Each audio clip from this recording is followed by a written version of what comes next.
A la espera de su carta para Hogwarts, terminó de politólogo, especialista en la coyuntura electoral de la comarca, el Juego de Tronos en Poniente y los intentos de reforma del Ministerio de la Magia. Estaciona el dragón para su columna, Mauro Casa.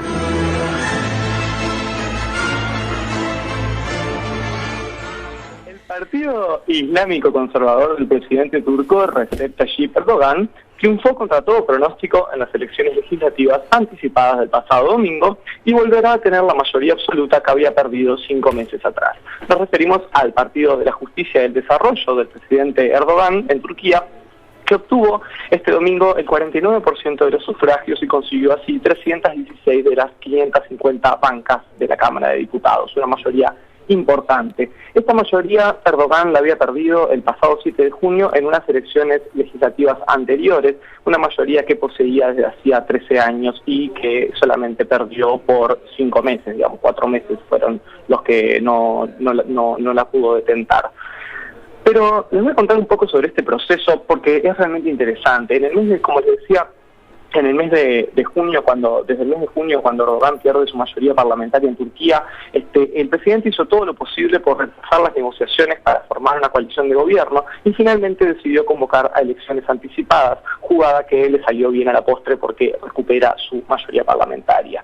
Lo que sabemos que no conseguirá de inmediato es llevar a cabo el cambio que desea, los 2/3 del Parlamento, que es una mayoría calificada que no posee. ¿Cuál es el cambio que Erdogan desea hacer en la Constitución turca? Bueno, su principal objetivo político es convertir el histórico parlamentarismo mixto, laico turco, en un superpresidencialismo con superpoderes para el presidente y con reelección, etcétera.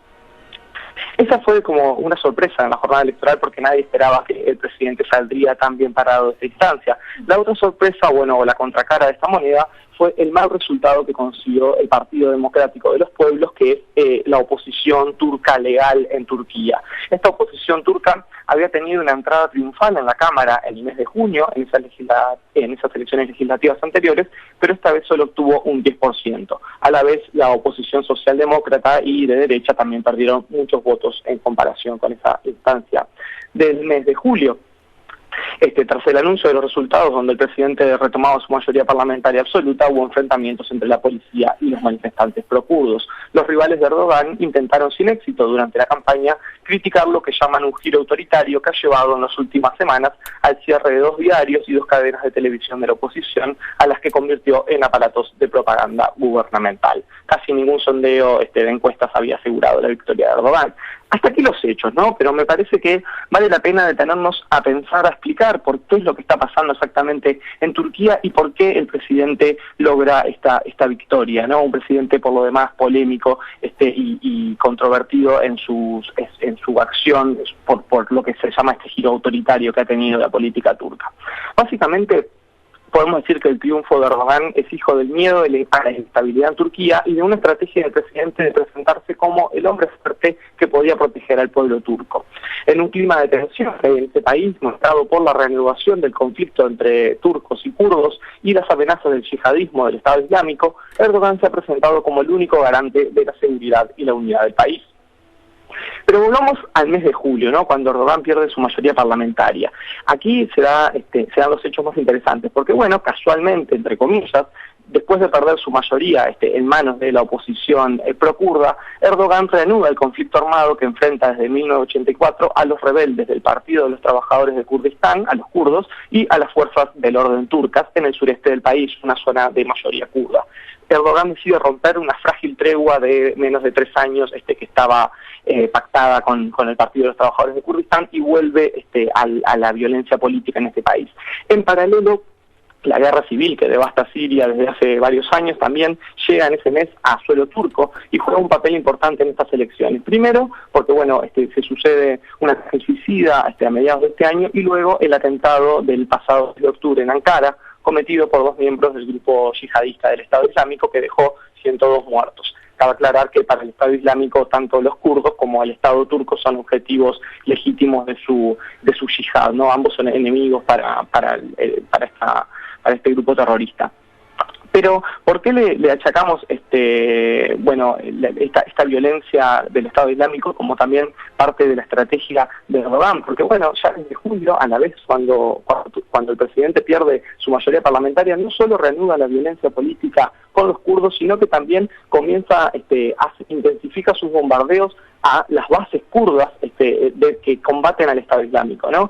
Sabemos que los kurdos son el pueblo que con más ahínco y convicción está luchando contra el Estado Islámico en la región, y Erdogan es una estrategia como de tirar al voleo, ¿no? Bombardeando supuestas posiciones del Estado Islámico y ya de pasada bombardeando a la propia guerrilla kurda en Irak, haciendo como un doble juego de debilitar al principal enemigo del Estado Islámico, que es la guerrilla kurda. Por si esto fuera poco, Erdogan se aprovecha del atentado de octubre en Ankara, ¿no? Porque hay que decir que la matanza en Ankara, perpetrada por el Estado Islámico, la sufrieron militares de izquierda kurda en una manifestación por la paz. Pero desde esa matanza, Erdogan relanza su ofensiva sobre los kurdos y, bueno, hace sospechar de que la responsabilidad de ese atentado, si bien se le atribuye al Estado Islámico, también inevitablemente caen sospechas sobre los grupos ultranacionalistas y el propio presidente. El punto es que Erdogan está envuelto en lo que sería como una lucha política de vida o muerte con esta oposición pro-kurda, y el progreso electoral que los kurdos habían logrado en las parlamentarias de julio desencadenó toda esta estrategia gubernamental de escalada de violencia, utilizando también la excusa del Estado Islámico para atacar a su verdadero enemigo, ¿no?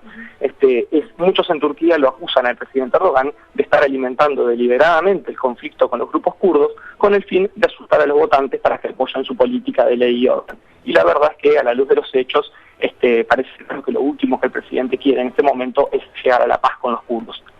En sus propias palabras, esto es como el colmo del sarcasmo, ¿no? Cuando dice que la matanza de Ankara sobre kurdos fue la prueba evidente de que todos los turcos se deben agrupar detrás de su liderazgo, ¿no? Es como una cosa bastante de locos. Pero como frutilla de la torta, cuando ocurre el atentado de Ankara, Erdogan suspende la campaña electoral y impide que se hable sobre el atentado, que se debata sobre cuáles fueron los responsables y los verdaderos motivos que llevaron a ese atentado del 10 de octubre, lo cual también da como para sospechar bastante de qué responsabilidad le cabe al presidente y a los ultranacionalistas en esa matanza de kurdos.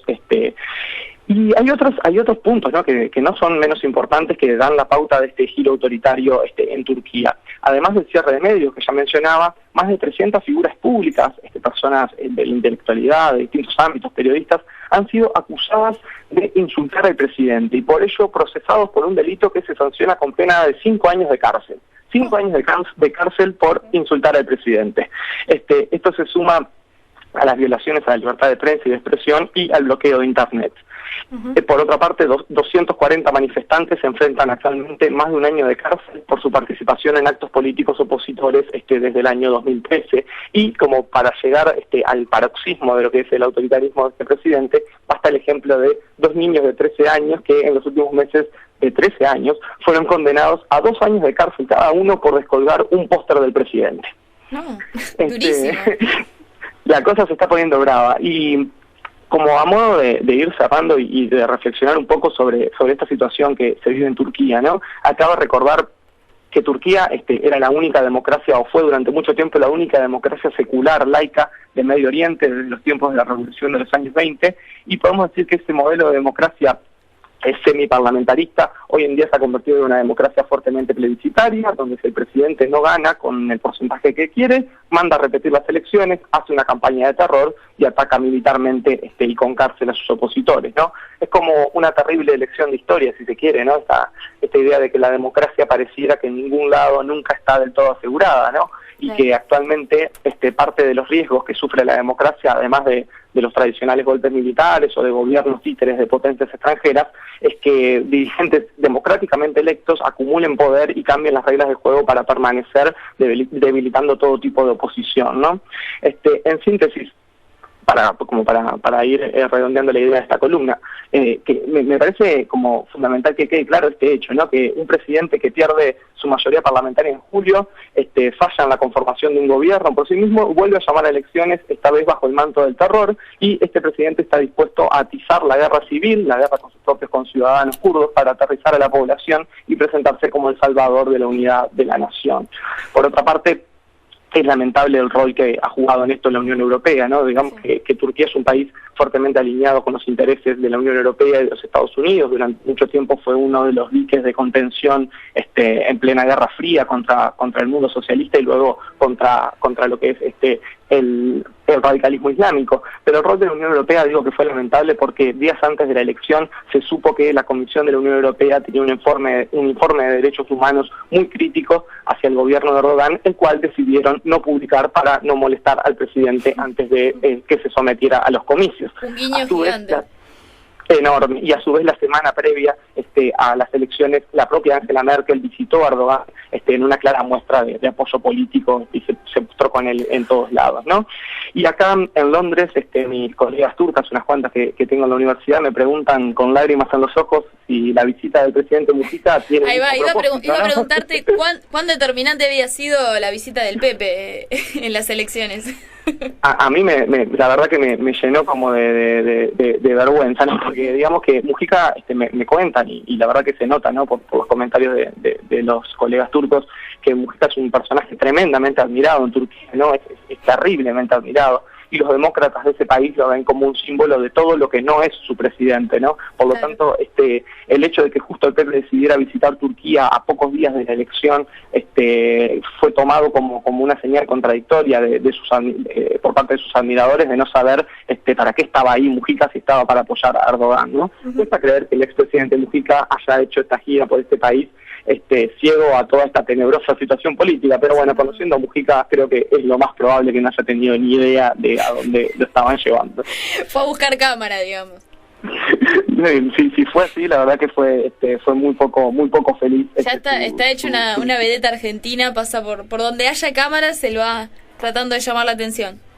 Claro, pero para la gente que realmente son sus admiradores y que repiten sus discursos, etcétera, verlo como llegar al país en el momento donde se está jugando tantas cosas y no pronunciarse políticamente fue como que mucha gente sospechaba que era un apoyo tácito al gobierno autoritario de Erdogan, lo cual yo creo que no tiene ningún asidero, ¿no? Pero bueno, claro. Una visita poco feliz, así lo resumiría.